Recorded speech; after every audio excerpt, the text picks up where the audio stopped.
ராவணா பார்வையாளர்கள், தமிழ் உறவுகள் மற்றும் ராவணா நல விரும்பிகளுக்கு வணக்கம்.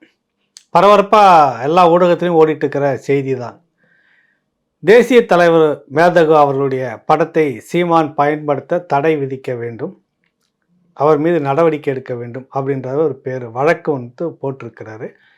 ஊடகங்கள் இதை அடுத்து இது இப்படி ஆகுமா அப்படி ஆகுமா, கட்சி தடை செய்யப்படுமான்ற அளவுக்கு சமூக வலைத்தளங்களில் குறிப்பாக அந்த 200 ஆர்எஸ் வகையாராக்கள் பேச தொடங்கியிருக்கிறாங்க. சரியான ஒரு இது வச்சாச்சு, செக்கு வச்சாச்சு, சிக்கிட்டாரு, மாட்டிட்டாரு அப்படின்னு. என்ன நடந்தது, என்ன நடக்கும் அப்படின்றத பற்றி நம்ம ஒரு நடக்கும்ன்றது நம்ம சொல்ல முடியாது, தீர்ப்பது. ஆனால் இதுக்கு முன்னாடி என்ன நடந்திருக்கிறது, பிறகு இந்த வழக்கில் என்ன நடக்க போகிறது அப்படின்றத நம்ம பார்ப்போம். குறிப்பாக அந்த மனுவை உயர்நீதிமன்றத்தில், சென்னை உயர்நீதிமன்றத்தில் கொடுத்துருக்கிறாரு. இந்தியாவில் தடை செய்யப்பட்ட எல்டிடிஇ அமைப்பின் தலைவர் பிரபாகரனின் படத்தை பொதுவெளியில் பயன்படுத்த நாம் தமிழர் கட்சியின் ஒருங்கிணைப்பாளர் சீமானுக்கு தடை விதிக்க கோரி சென்னை உயர்நீதிமன்றத்தில் வழக்கு தாக்கல் செய்யப்பட்டுள்ளது. இதுதான் சாராம்சம்.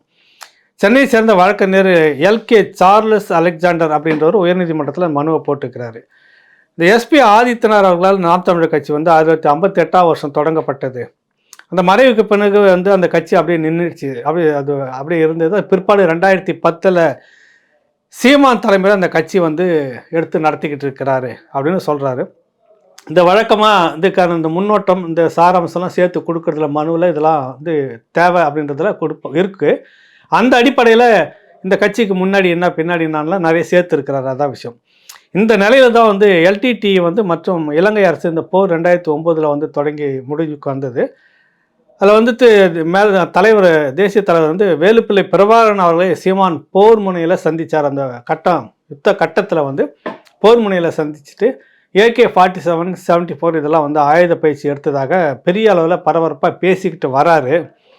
ஒரு முன்னாள் பிரதமர் ராஜீவ்காந்தி வழக்கில் இந்த குண்டு வெடிப்பு வழக்கு அதை ஒட்டி தடை செய்யப்பட்ட இயக்கமாக இங்கே இருக்குது. மேலும் அவர்கள் மீது கடுமையான சில வழிமுறைகளை செய்து அது எப்படிலாம் ஒடுக்கலாம் அப்படின்றதுக்கான சட்டம்லாம் இங்கே இருக்கும்போது மத்திய அரசு பல்வேறு பாதுகாப்பு நடவடிக்கையும் எடுத்துக்கிட்டு இருக்குது. இதை ஒட்டி இந்த நிலையில் இவர் இந்த மாதிரியாக பயன்படுத்தி தொடர்ச்சியாக பேசிக்கிட்டு வராரு. பயிற்சி எடுக்கிற படங்களை வெளியில் விட்டு பிரச்சாரத்துக்கு கொண்டுட்டு வராரு. எல்லா நிகழ்ச்சிகளையும் எல்டிடி அமைப்புக்கு தடை விதிச்சிருக்கிற இந்த நேரத்தில் அனைத்து தேர்தல் பிரச்சாரங்களிலும், பிரச்சார கூட்டத்திலையும் அவருடைய படத்தை மேடையிலே வச்சுக்கிட்டு தொடர்ச்சியாக பிரச்சாரம் பண்ணிக்கிட்டு இருக்கிறாரு. அதில் இந்த படம் மார்பிங் பண்ணதாக சொல்கிறாரு. அந்த இதை அதுக்கு முன்னாடி அவருக்கு செய்து கொடுத்த சங்ககிரி ராஜ்குமார் மார்பிங் செய்யப்பட்ட படத்தை பிரச்சாரத்துக்காக வேண்டி, தன்னுடைய சொந்த இதுக்காக வேண்டி இப்படிலாம் பயன்படுத்திக்கிட்டு இருக்கிறது வெளியில் வருது. ஆக கள்ளக்குறிச்சி தேர்தலில் இந்த மாதிரி ஆமாம் நாங்கள் தான் இந்த தலைவரை போட்டு தள்ளணும் அப்படின்ற மாதிரி பேசுனதாகவும் ஒரு வழக்கு இருக்குது. பிரச்சனை பகிரங்கமாக பேசியிருக்கிறாரு. இப்படிலாம் இருக்கக்கூடிய இந்த இது இந்த தலைவருடைய படத்தை வச்சுக்கிட்டு பிரச்சாரம் பண்ணிட்டு விஷயம் பேசிகிட்டு இருக்கிறாங்க. இது எப்படி இது இவர் தடை செய்யணும், அந்த படத்தை பயன்படுத்துவதற்கு தடை செய்யணும், மேலே நடவடிக்கை எடுக்கணும் அப்படின்னு சொல்லிட்டு நான் இந்த மாநில அரசுக்கும் மத்திய அரசுக்கும் மனு கொடுத்துருக்கிறேன். அவங்க நடவடிக்கை எடுக்கலை. இந்த மனுவின் மீது நீங்கள் ஒரு நடவடிக்கை எடுக்கணும், உத்தரவிடணும் இந்த அரசுகளுக்கு நீதிமன்றத்தை நாடுறாரு. எனக்கு தெரிஞ்சு ஏதோ ஒரு கருப்பு காவி தான் இந்த ஆலோசனையை கொடுத்து இப்படி அனுப்பியிருக்கலான்னு தோணுது. எப்படி இருந்தாலும் சரி, இந்த வழக்கு சீமானுக்கு ஒரு நெருக்கடி ஏற்படுத்தும். அது அடுத்தடுத்து போயிட்டு எங்கே நிற்கனா அவரை சிறைக்குள்ளே அனுப்புறதுக்கும் கட்சியை முடக்குவதற்கும் வாய்ப்பு இருக்கும் அப்படின்ற மாதிரிலாம் சில பேர் கணக்கு போட்டு அப்படி செய்திருக்கிறாங்க. அது வாய்ப்பு இருக்குதா இல்லையா அப்படின்னு ஒன்று நம்ம பார்ப்போம். பொதுவாக தடை செய்யப்பட்ட இயக்கத்தை ஆதரித்து பேசுவது, அந்த தலைவர்களுடைய படத்தை பயன்படுத்துவது சரியா தவறா அப்படின்னு ஒரு உதாரணம் நம்ம நடந்திருக்குது. சொல்லுவோம் உங்களுக்கு பழ நெடுமாறன் அவர்கள் தேசிய தலைவர் மேதகு அவர்களுடைய படத்தை அட்டப்படமாக போட்டு ஒரு பெரிய புத்தகம் ஒன்று கொண்டு வந்தார்.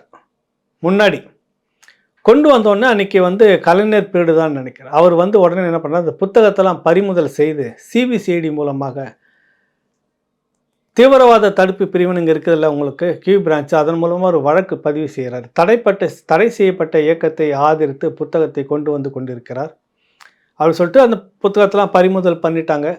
அதன் பேரில் சில வழக்கெல்லாம் போட்டு இப்படின்னு பூதாகரம்லாம் காய்ச்சி அந்த வழக்கு நடந்துக்கிட்டு இருந்தது. நீதிமன்றத்துக்கு வந்தது. நீதிமன்றத்தில் வழக்கினுடைய வாதங்கள்லாம் எடுத்து வச்சாங்க. வடகிழக்கு மாநிலங்களில் பல இயக்கங்களும் பல விஷயங்களும் தடை செய்யப்பட்டிருக்குது. நாகா அதில் தனி இராணுவம் வச்சு ஆட்சி செய்துட்ருக்கிறாங்க. இந்த கவர்மெண்ட் இப்போ கூட வந்து பார்த்திங்கன்னா அது உதாரணம் வந்து என்னன்னு பார்த்தீங்கன்னா, அந்த அரசு அவர்களோட பேச்சுவார்த்தை நடத்தி என்ன ஒப்பந்தம்னா, இந்திய இறையாண்மையை நாகா அரசுடன் பகிர்ந்து கொள்வதாக அப்படின்னு ஒரு கூட்டு முயற்சி எடுத்து ஒரு ஒப்பந்தம் போட்டு வச்சுருக்கிறாங்க. இன்றைக்கி அந்த நிலையில் இருக்குது. ஆனால் இந்த வழக்கு போடப்பட்ட பழைய நெடுமாறன் அவர்கள் மீதான போடப்பட்ட அந்த காலகட்டத்தில் பல்வேறு தடை செய்யப்பட்ட இயக்கங்கள்னு இருக்கக்கூடிய இதோட அரசு பேச்சுவார்த்தைலாம் நடத்திக்கிட்டு இருக்குது. இப்போ இந்த அடிப்படையில் வந்து இன்னும் சில நாடுகள்லையும் அதுக்கான உதாரணங்கள் இருக்குது. தடை செய்யப்பட்ட தீவிரவாத இயக்கம்னு சொல்லக்கூடிய விடுதலை போராட்ட இயக்கங்கள் மீது எந்த மாதிரியான பார்வை இருக்குது அப்படின்றதெல்லாம் இருக்குது. ஒட்டி இந்த வழக்கு அப்புறம் உச்சநீதிமன்றத்துக்கு போகுது. உச்சநீதிமன்றத்தில் என்ன வந்து தீர்ப்பாகிறதுன்னா, தடை செய்யப்பட்ட இயக்கத்தினுடைய தலைவர் படத்தை பயன்படுத்துவது குற்றமாகாது. பிரச்சாரத்துக்கு அவங்கள அந்த கொள்கைகளை பேசுவது எந்த விதத்துலையும் தடை கிடையாது. அதுக்கு வந்து தடையும் கிடையாது, குற்றமும் இல்லை. அதன் பேரில் தீவிரவாத நடவடிக்கைகள் ஈடுபடுகிறார்களா அல்லது அந்த மாதிரியான ஆயுத வழி போராட்டத்துக்கு இவர்கள் உதவியாக இருக்கிறார்களா, அந்த மாதிரியான விஷயம் செய்கிறாங்களான்னு தான் அது இங்கே வந்து தடையை சொல்ல முடியும். ஒரு அரசியல் வழியில் போகிறவங்களுக்கு ஆதரித்து பேசல ஒன்றும் தவறு இல்லை அப்படின்ற மாதிரி தீர்ப்பை கொடுத்து, அதுக்கு பிறகு மீண்டும் அந்த புத்தகத்தை பல நெடுமாறன் அவர்கள் சில மாற்றங்களோடு கொண்டு வந்தார். இது வந்து நடந்த ஒரு வரலாறு. அப்போ ஏற்கனவே உச்சநீதிமன்றத்தில் இப்படியான ஒரு தீர்ப்புகள் வந்து இருக்கிறது. இப்போ இந்த நபர் வரும் அலெக்சாண்டர் இருக்கிறார், சார்லஸ் அலெக்சாண்டர், அவர் கொடுத்த அந்த மனுவில் வந்து என்ன ஆகுது, ஒரு படத்தை வந்து தடை செய்யணும், இந்த மாதிரி தடை செய்யப்பட்ட இயக்கத்தினுடைய தலைவர் படத்தை வச்சுக்கிட்டு பிரச்சாரம் பண்ணிட்டு இருக்கிறாருன்னு. அந்த படத்தை பயன்படுத்துவது அல்லது இப்படியாக அரசியல் விஷயங்களுக்கு பேசுறது ஒன்றும் சிக்கல் கிடையாது. அது அப்படின்றது ஒரு விஷயம். அது ஒரு விடுதலை போராட்ட இயக்கம் ஏற்றுக்கொண்டவர்கள், சித்தாந்தத்தை ஏற்றுக்கொண்டவர்கள் நாடு முழுக்க இப்படி பல்வேறு குழுக்கள், இன்னும் பல நாடுகளில் அந்த அந்த கலகம் செய்து கொண்டிருக்கிற தலைவர்கள் வெளிப்படையாக இப்படியான விஷயங்கள் படங்களை போட்டு அரசியல் பேசுறதெல்லாம் நடந்துக்கிட்டு தான் இருக்குது. தடை செய்யப்பட்ட பிறகும் கூட சர்வதேச அளவில் இப்படி இருக்கிறது. ஆனால் அதே போல் தான் அந்த தீர்ப்பும் இருக்குது. அப்படி இப்போ இந்த சீமான் பயன்படுத்தக்கூடாதுன்ற பொருத்தமாகுமானா எனக்கு தெரிஞ்சு அதுக்கான வாய்ப்பு இல்லை. அதான் இதில் ஒரே விஷயம். கட்சியை தடை செய்ய முடியுமா அதன் மூலமாக, அதுக்கும் இதுக்கு வாய்ப்பில்லை. அது இன்னொரு பகுதி தனியாக விரிவாக பேச வேண்டியதை நம்ம அப்புறம் பேசுவோம், நேரம் வரட்டும் அதுக்கு பேசுவோம். இப்போ இந்த விஷயத்தில் இவர் அடுத்தடுத்து மேடைகளில் பயன்படுத்தக்கூடாது. அந்த படம் வந்து கிராபிக் செய்யப்பட்டது, முதல்ல அந்த படம் வந்து இவர் வெளியிட்டு இவர் எங்கேயும் அந்த துப்பாக்கி வச்சுட்டு பயிற்சி எடுக்கிறதா சொல்லி இவர் எங்கேயும் ஒட்டிக்கிட்டு இப்படிலாம் வந்து இவர் பிரச்சாரம் பண்ணதில்லை. எனக்கு அப்படி பயிற்சி கொடுக்கப்பட்டதுன்னு அங்கே போயிட்டு வந்ததுலேருந்து பேசிகிட்டு இருக்கிறாரு. அந்த பயிற்சி கொடுக்கப்பட்டது அது மாதிரி நான் பார்த்த ஒரு ட்ரையல் மாதிரி எடுத்துக்கிட்டாங்க, எனக்கு சொல்லி கொடுத்தாங்கன்றது தான் அது விஷயம். அதை கொண்டு வந்து இங்கே வந்து ஒரு ஆயுத புரட்சியை அவர் தொடங்கினாரானா இல்லை அரசியல் புரட்சியை தான் தொடங்கியிருக்கிறாரு. 10 ஆண்டு காலம், இந்த 15 ஆண்டு காலம் அந்த இயக்கத்தை சேர்ந்தவர்கள் இதுவரைக்கும் ஒரு வன்முறை கூட எங்கேயுமே எடுத்ததில்லை. இனி வருங்காலத்தில் அப்படி யாராவது ஒருத்தர் உள்ள நுழைச்சி அவர்கள் வந்து ஆயுதத்தை வச்சுக்கிட்டு இருந்தாங்க, ஆயுத வழியில் அரசியலை முன்னெடுக்கணும்னு சில பேர் ரகசியமாக செய்திருந்தாங்கன்னு செட்டப் செய்யலாம். அதுக்கு வாய்ப்பில்லை. ஏன்னா அந்த மாதிரியான விடயங்களை எப்பொழுதும் நாம் தமிழர் கட்சியோ சீமானோ அனுமதிச்சதில்லை. இது அரசியல் புரட்சியாக முன்னெடுத்துட்டு போகணும் தான் பகிரங்கமாக அறிவித்து விட்டு செய்து கொண்டிருக்கிறார். அடுத்தது உங்களுக்கு கள்ளக்குறிச்சி அந்த போராட்டத்தில் வந்து தேர்தல் பிரச்சாரத்தின் போது முன்னாள் பிரதமர் ராஜீவ்காந்தியை நாங்கள் தான் போட்டோம் என்று ஒரு சொன்னதாக சொல்கிற அந்த விஷயத்துக்கும் வந்து என்னென்னா அதுக்கு விளக்கம் கொடுத்துருக்கிறார். பல முறை வந்து அது எங்களுக்கும் அதுக்கும் சம்பந்தம் இல்லை, அது நாங்கள் செய்யலை, அதை இயக்கம் செய்யவில்லை அப்படின்னு பல முறை பேசியும் திரும்ப நீ சொல்லி கொண்டு இருக்கும்போது அப்புறம் என்ன சொல்ல முடியும், இந்த பதில் தான் வரும் அப்படின்றதுக்காக அவர் பேசியிருந்தார். அதுவும் இதுக்குள்ளே பொருத்தம் வருமானா வராது. ஆக சுற்றி வளைத்து நீங்கள் பார்த்தீங்கன்னா இப்போ ஒரு நெருக்கடி என்னன்னா, தெரிஞ்சோ தெரியாமலோ அரசுக்கு என்ன நினப்பில் வந்து சீமானுக்காக இந்த வழக்கை கொண்டுட்டு போனாங்களோ தெரியல. இப்போ அரசுக்கு ஒரு நெருக்கடி வந்திருக்குது. அரசு தரப்புக்கிட்ட நீதிமன்றம் கேள்வி கேட்கும். இப்போ நீதிமன்றம் இது தடை செய்யப்பட்ட இயக்கம் தான், இவருடைய படத்தை பயன்படுத்துவது தவறு தான் அப்படின்னு சொல்லிடுச்சுன்னா இனி வரும் காலத்தில் இந்த தமிழ் மக்கள் மத்தியில் இந்த திராவிட முகம் போய் வச்சுக்கிட்டு வேலை செய்ய முடியாது. இதோட இதனுடைய அத்தியாயம் முடிவுக்கு வந்துடும். ஏன்னா இவங்க தான் கொடுக்கணும், தமிழ்நாடு அரசு தான் கொடுக்கணும். இப்போ இருக்கக்கூடிய திராவிட மாடல் அரசு ஐயா ஸ்டாலின் அரசு தான் கொடுக்கணும். இந்த படத்தை தடை செய்யணும், சட்டப்படி அது தவறு, அவர் மேலே நடவடிக்கை எடுக்கணும். அந்த அரசு தரப்பு விளக்கம் கொடுக்கணும். இல்லை நீங்கள் என்னன்னு கொடுப்பீங்க, ஒன்று மௌனமாக இருக்கணும், அதுக்கு வாய்ப்பு இல்லை. நீதிமன்றத்துக்கு பதிலை நீங்கள் கொடுத்து தான் ஆகணும். கொடுக்கும்போது இது வந்து ஆமாம் இவர் கொடுத்துருக்கிற புகார் சரிதான், இதை வந்து முறைப்படி தடை செய்யணும், அரசு கடுமையாக நடவடிக்கை எடுக்கும், இனி வரும் காலத்தில் இந்த புகைப்படங்களை வச்சுக்கிட்டு பிரச்சாரம் செய்யும் போது வழக்கு பதிவு செய்து கைது பண்ணுவோம், இது வரைக்கும் நடந்ததுக்கு நாங்கள் வழக்கு போட்டு கைது பண்ணி உள்ள சிறையில் வைப்போம், இப்படி அதெல்லாம் சொன்னிச்சுன்னா சீமான் மீது நடக்கக்கூடிய தனிப்பட்ட ஒரு விடயமாக வந்து பார்க்க முடியாது. இன்றைக்கி கிட்டத்தட்ட தமிழ் தேசிய அரசியல் களம்னு ஒரு பெரிய அளவில் களம் வந்து விரிவடைந்து இருக்கிறது. புரியுதில்ல?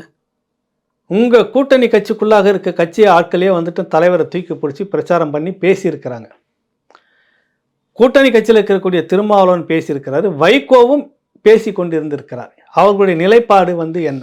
நீங்கள் அரசுக்கு இதை எதிர்த்து சீமானை எதிர்ப்பதாக எதிர்த்து கொண்டு மேதகு அவர்களுக்கு எதிராக நீங்கள் ஒரு விஷயத்தை அஃபிடேட்டாக நீங்கள் கொடுக்குறீங்க, அரசு தரப்பு பதிலாக கொடுக்குறதா இருந்தால் இதுவரைக்கும் உங்கள் கட்சியில் இருந்த மதிமுகவினுடைய நிலைப்பாடு பதில் என்னவாக இருக்கும்? விடுதலை சிறுத்தைகளுடைய நிலைப்பாடு பதில் என்னவாக இருக்கும்? பிரச்சாரத்தை பயன்படுத்தக்கூடாது, தலைவர் படத்தை யாருமே பயன்படுத்தக்கூடாது, இதுக்கு ஒரு பொதுவான தடை வரணும், இந்த படம் மக்கள் மத்தியில் போய் சேரக்கூடாது அப்படின்றத திருமாவளவன் அவர்களும் வைகோ அவர்களும் இன்னும் வேல்முருகன் அவர்களும் ஏற்பார்களா? ஏற்றுக்கொண்டு திமுகவுக்கு தேர்தல் வேலை செய்வார்களா?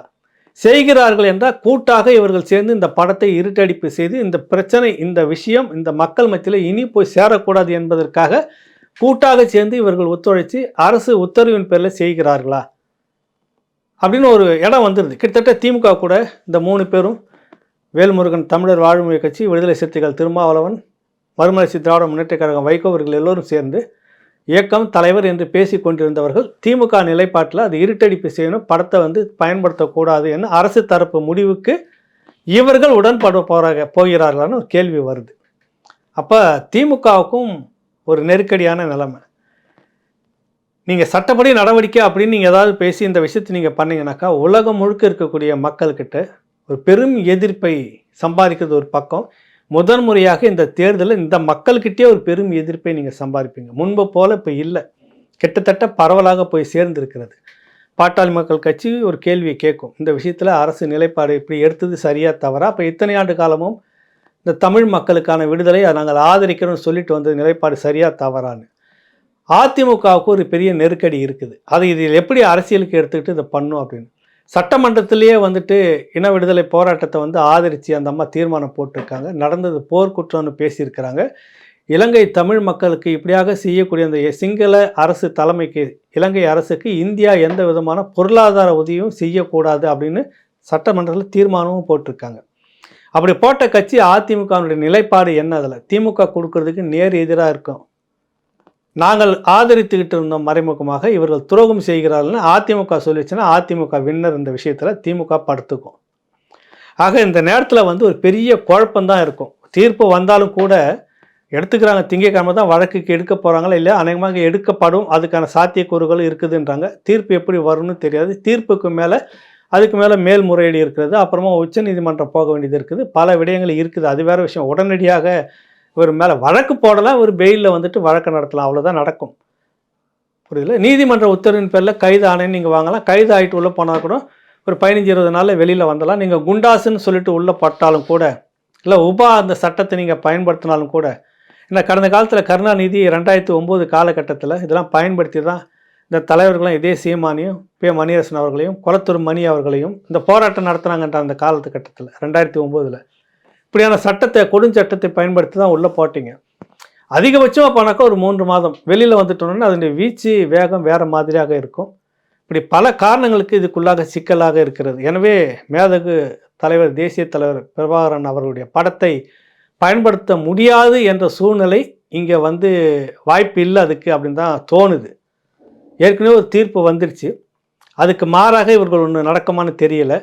இந்த அரசியல் கட்சிகள்லாம் சேர்ந்துட்டு திமுக அரசு இதுக்கு என்ன பதில் கொடுக்கும்? எதிராக கொடுத்ததுன்னா அதுக்கு சிக்கலாகும், ஆதரித்து கொடுத்தாங்கனாக்கா அதிமுகவுக்கு அது வந்து சவாலாக போகும், திமுக எதிர்த்ததுனாக்கா அதிமுகவுக்கு அது லாபமாக போகும். இப்போ திமுக கூட கூட்டணி இருக்கக்கூடிய வைகோ, நெடுமாறன் கூட இப்போ கிட்டத்தட்ட திமுக ஆதரவு நிலைப்பாட்டில் இருக்கிறாரு, அவருக்கும் காசி ஆனந்தன், வேல்முருகன், திருமாவளவன் இவர்கள் போன்றவர்களுக்கு மேதகு தலைவர் படத்தை திமுக அரசு எதிர்க்கிறது, சேர்ந்து வேலை செய்ய முடியும்னு குழப்பம். அப்படி பல சிக்கல்கள் தொங்கிக்கிட்டு இருக்குது. என்ன நடக்குதுன்னு விரிவாக திங்கட்கிழமைக்கு பிறகு நம்ம சந்திப்போம். மீண்டும் ஒரு நிகழ்ச்சியில் பார்க்கலாம். எப்படி பார்த்தாலும் மேதகு தலைவர் அவர்களுடைய படம், தேசிய தலைவர் பிரபாகரன் அவருடைய அந்த படம் மக்கள் மனதில், தமிழ்நாட்டு மக்கள் மனதில், பெரும்பகுதியான மக்கள் மனதில், உலகம் முழுக்க இருக்கக்கூடிய மக்கள் மனதில், இன்னும் பிற சமூகத்தை சார்ந்தவர்கள் மனதில் ஆழமாக பதிய வைக்கப்பட்டிருக்கிறது கடந்த இந்த 15 ஆண்டு காலத்தில். அதற்கு ஒரு கட்சி இந்த சீமான் பெருமுயற்சி எடுத்திருக்கின்றார். அதை யாராலையும் அழிக்க முடியாது. அதுதான் உண்மை. தொடர்ந்து நம்ம சந்திப்போம், பேசுவோம். நன்றி, வணக்கம்.